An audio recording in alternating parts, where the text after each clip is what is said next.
चलो, good morning all of you. प्यारे बच्चों, आज हम आप लोगों को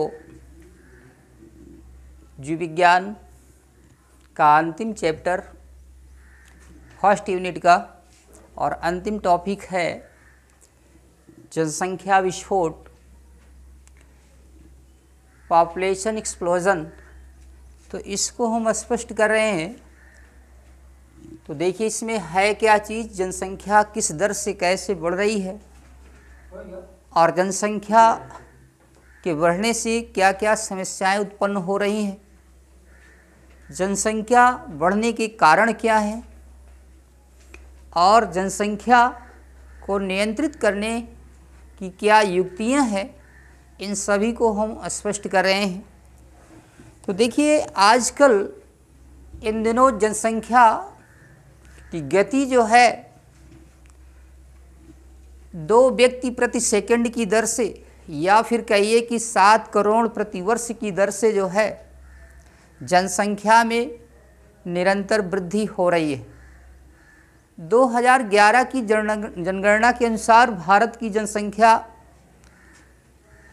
लगभग जो है ये कहिए कि 1.5 अरब से भी जो है लगभग में ही है। तो इस गति से जनसंख्या के बढ़ने से हम लोगों के सामने अनेक प्रकार की समस्याएं उत्पन्न होती हैं और इन समस्याओं का निदान हमें जनसंख्या वृद्धि को रोकने पर ही मिल सकता है। और यह जनसंख्या वृद्धि के निदान का कारण सबसे पहली आवश्यकता हमारी होती है शिक्षा की। जब शिक्षित लोग रहेंगे तभी जो है परिवार नियोजन या जो फैमिली प्लानिंग योजनाएं होती हैं, इन कार्यक्रमों को ध्यान में रखेंगे और इन कार्यक्रमों के अनुसार ही क्या करेंगे, अपने परिवार में सदस्यों की संख्या को सीमित तो रख सकते हैं, जिससे भोजन, वस्त्र, शिक्षा, हर प्रकार की सामाजिक स्तर, इन्हीं हर प्रकार की समस्याओं का समाधान संभव हो सकता है। तो प्यारे बच्चों, कहने का मतलब है जनसंख्या वृद्धि इन कारणों से तो प्रभावित है, लेकिन कुछ ऐसे प्राकृतिक कारण भी होते हैं जिसके कारण जनसंख्या वृद्धि में प्रभाव निरंतर बढ़ता हुआ देखने को मिलता है। जैसे जलवायु की बात होती है, कुछ स्थानों की जलवायु क्या होती है, गर्म जलवायु है, कुछ स्थानों की शीतोष्ण है, उष्णकटिबंधीय भी हैं। कई प्रकार की ऐसी भौगोलिक स्थितियां हैं जहां पर जलवायु का प्रभाव अधिक लोगों पर पड़ता है। जैसे उत्तरी भारत, दक्षिणी भारत, इन सब स्थानों की जलवायु क्या है, उत्तरी भारत में तो कम है लेकिन दक्षिणी भारत की जलवायु गर्म है, जिससे यहाँ पर क्या होता है, युवकों में यौनावस्था जल्दी ही प्रारंभ हो जाती है और कम उम्र में जो है शादी विवाह हो जाता है, जिससे इनकी जनसंख्या दिन प्रतिदिन क्या होती है, बढ़ जाती है। तो कहने का मतलब ये है कि जलवायु हो गई, मृदा हो गई, प्रकृति की आर्थिक एवं सामाजिक परिस्थितियाँ, इसके अतिरिक्त जो है जन्म दर एवं मृत्यु दर भी है। और भारतवर्ष की जनसंख्या जो है लगभग 2.4% की दर से जो है बढ़ रही, 2.4% की दर से जो है भारत की जनसंख्या में वृद्धि हो रही है। यहाँ तक कि जो है विकासशील देशों की बात और विकसित देशों की, तो विकासशील देशों की जो बात है, इनकी जनसंख्या वृद्धि दर जो है अधिक है और विकसित देशों की जनसंख्या वृद्धि दर क्या है, इनकी अपेक्षा कम है। कारण ये है कि वे लोग जागरूक हैं और जागरूक होने के कारण ही जो है परिवार नियोजन की विधियों को सुचारू रूप से उपयोग करते हैं और यहाँ तक कि वे अपने परिवार में सदस्यों की संख्या को सीमित रखने के लिए ऐसे कुछ नियमों का पालन करते हैं, जैसे कि परिवार में सदस्यों की संख्या माता पिता और 2 संतान या 1 संतान का रूप धारण करते हैं। तो इस स्थिति में क्या होता है, वहाँ की जनसंख्या कंट्रोल होती है, नियंत्रित होती है, जिससे यानी बढ़ने नहीं पाती है।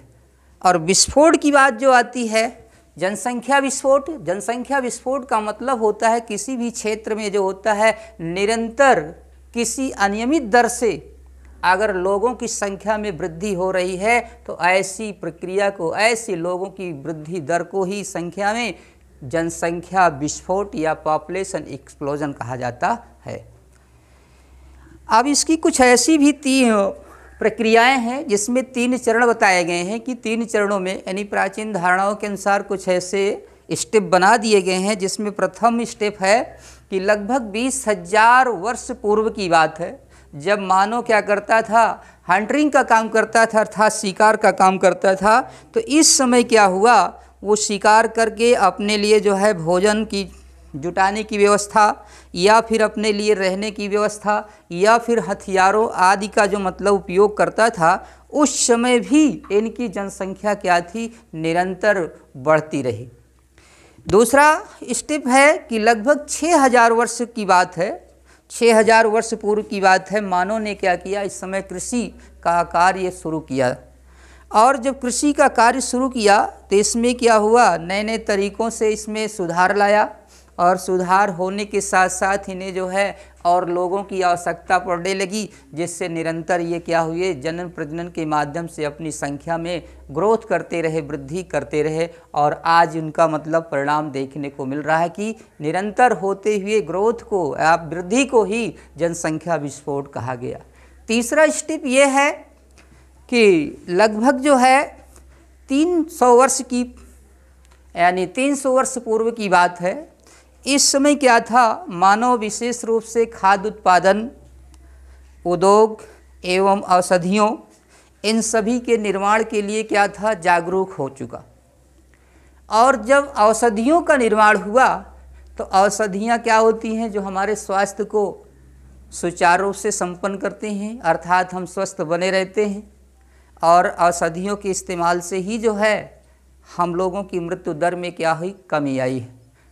किंतु जनसंख्या की जो वृद्धि दर है उसमें वृद्धि हुई है। कारण ये है कि लोग जो, जैसे महामारियां आती थी, हैजा, कलरा, ये तमाम प्रकार की महामारियां आती थी, उस समय औषधियां न उपलब्ध होने के कारण कुछ तो जनसंख्या क्या होती थी, इससे समाप्त हो जाती थी। लेकिन जब औषधियों का आविष्कार या खोज हो गया तो औषधियाँ क्या हुई, उनके जीवन के लिए प्राणदायक हो गई, अर्थात उनको बचा लिया, जिसकी हालात कुछ सही हो गई। तो कहने का मतलब ये है कि इन सब तरीक़ों से, यानी कि मानव जनसंख्या में क्या हुई, उत्तरोत्तर या निरंतर जो है वृद्धि होती रही। अब इसके बाद ये आता है कि जनसंख्या वृद्धि के क्या कारण हैं। तो जनसंख्या वृद्धि के कारण, यानी केसेस ऑफ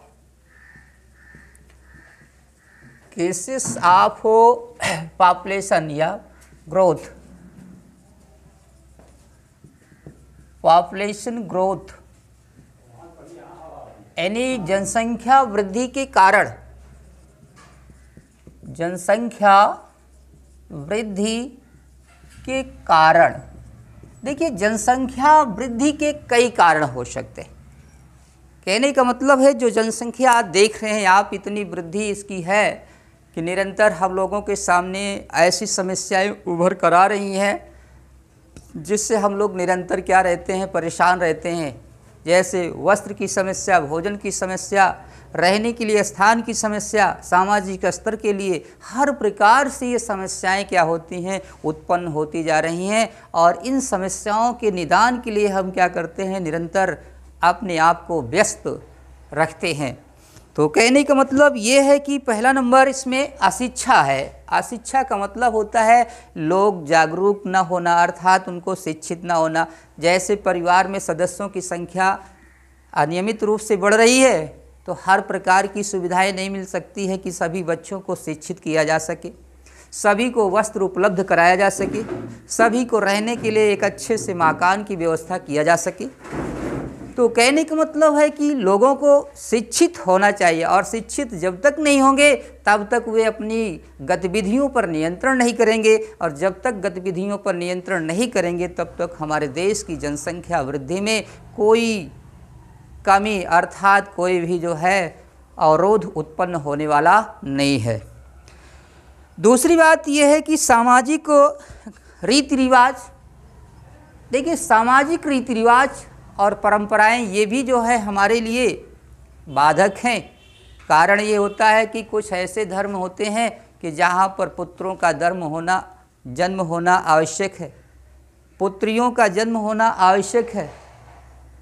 तो इसका मतलब ये हुआ कि कभी कभी ऐसा होता है कि किसी को पुत्री हो रही हैं तो 2-4-5 पुत्री हो जाती हैं, किसकी आस में? पुत्र के आस में, हाँ कि इसके बाद पुत्र होगा, इसके बाद पुत्र होगा। तो उससे क्या होता है, उसकी जनसंख्या निरंतर बढ़ रही है, बढ़ती जा रही है। या फिर उनको ये ज्ञान नहीं है कि जो है मतलब ऐसी बढ़ती जनसंख्या के लिए हमें क्या क्या चीज़ें की व्यवस्था करनी पड़ेगी, ये हमारे लिए आने वाले समय में किस प्रकार से बाधक हो सकते हैं, ये उनको ज्ञान नहीं है। तो निरंतर क्या करते हैं, वो परिवार नियोजन की विधियों का भी उपयोग नहीं करते हैं। और जब नहीं उपयोग करते हैं तो निरंतर क्या होता है, जनसंख्या बढ़ती जाती है और वो कहते हैं कि ईश्वर दे रहा है, देता रहेगा। हाँ, तो इस तरह से क्या होता है, कुछ ऐसी परंपराएं हैं सामाजिक स्तर पर जिसको क्या करते हैं, वो एक अच्छा यानी कि रूप धारण करके रूप या मान लेते हैं, जिससे वो अपनी गतिविधियों पर नियंत्रण नहीं करते हैं। तीसरी बात यह है कि सामाजिक स्तर, भाई सामाजिक स्तर तभी अच्छा होगा जब आपके पास हर प्रकार की चीज़ें उपलब्ध होंगी। और ये सब चीज़ें उपलब्ध होना आप एक अच्छे सुसंगठित परिवार के ऊपर निर्भर करता है। परिवार में सदस्यों की संख्या कम होगी, आपके पास अधिक से अधिक क्या होगा, धन होगा, आपके पास अच्छे से जो है मतलब हर प्रकार की सुविधाएं उपलब्ध होंगी। और आप तभी समृद्धशाली होंगे जब आपके पास क्या होंगी, सारी समस्याओं का निदान होगा। तब क्या है, समाज में आपको एक अच्छा स्तर प्राप्त होगा, अर्थात सामाजिक स्तर आपका अच्छा होगा। अन्यथा अगर इन सारी चीज़ों का जो है यानी कि बाधाओं से ग्रसित हैं तो आपका सामाजिक स्तर भी क्या होता है, नीचा होता है। इसके बाद आता है कि यौन परिपक्वता। यौन परिपक्वता का मतलब होता है कि यानी जैसे अभी हमने जलवायु की बात कहा कि जलवायु कहीं कहीं की ऐसी है कि वहाँ पर जो है बालक बालिकाओं में यौनावस्था बहुत जल्द ही प्रारंभ हो जाती है। तो ये तो जलवायु का प्रभाव है, कहीं की गर्म जलवायु है, कहीं की ठंडी जलवायु है। तो ठंडी जलवायु में तो भाई थोड़ा सा परिपक्वन धीरे धीरे आता है, लेकिन गर्म जलवायु के जो प्रभाव होते हैं वो तीव्रता से आते हैं। तो इसमें अगर मान लीजिए जलवायु का प्रभाव है तो ये क्या हुए, थोड़ा सा जल्दी नवयुक्त श्रेणी में आ गए और इसके बाद इनका शादी विवाह कर दिया जाए तो भी इससे क्या होता है, उनमें बच्चों के जन्म देने की संख्या क्या होती है या दर जो होती है वो बढ़ जाती है। तो इस पर भी थोड़ा सा निदान के लिए क्या करना चाहिए, जागरूक होना चाहिए।